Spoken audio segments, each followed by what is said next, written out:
Nous avons choisi d'organiser avec 3 de nos partenaires un événement autour de la relation client transformée en 2024 afin d'échanger sur les grandes tendances et les enjeux de ce vaste sujet.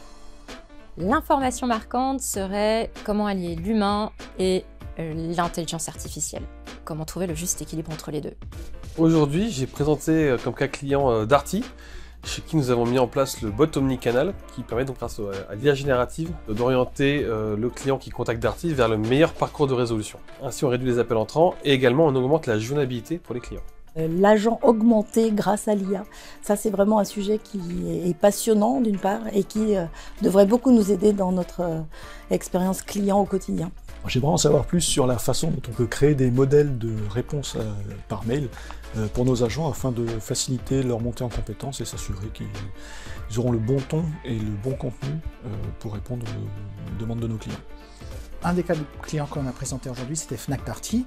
Ce cas de support classique où il y a un problème complexe, plutôt d'avoir un déplacement d'un technicien sur site, on utilise l'engagement visuel, ça peut être de la vidéo, pour voir le problème, l'identifier et éviter le déplacement. Sur une des solutions qui concerne le fait de pouvoir faire de la vidéo, on me disait que on avait déjà nos outils nécessaires.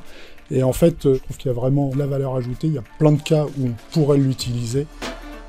On voit bien, c'est essentiel actuellement d'aider les agents et d'aider les entreprises à être plus efficaces et plus productives. Il faut également humaniser cette relation et lors des moments de vérité faire la différence.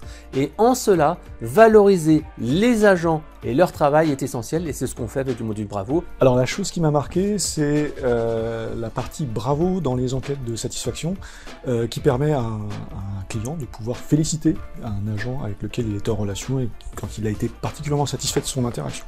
Ce que je retiens de l'événement, c'est qu'on parle aussi beaucoup de l'humain, qu'il faut garder en fait en première ligne et utiliser justement l'IA pour les humains et pas l'inverse. En 2024, on se concentre sur l'efficacité opérationnelle. Du coup, la relation client est une priorité. Les technologies présentées aujourd'hui par nos partenaires sont des leviers de transformation de cette relation client. Acemis aide les entreprises à comprendre l'écosystème, choisir les cas métiers pertinents, tester et en définitive, accompagner la transformation jusqu'au bout.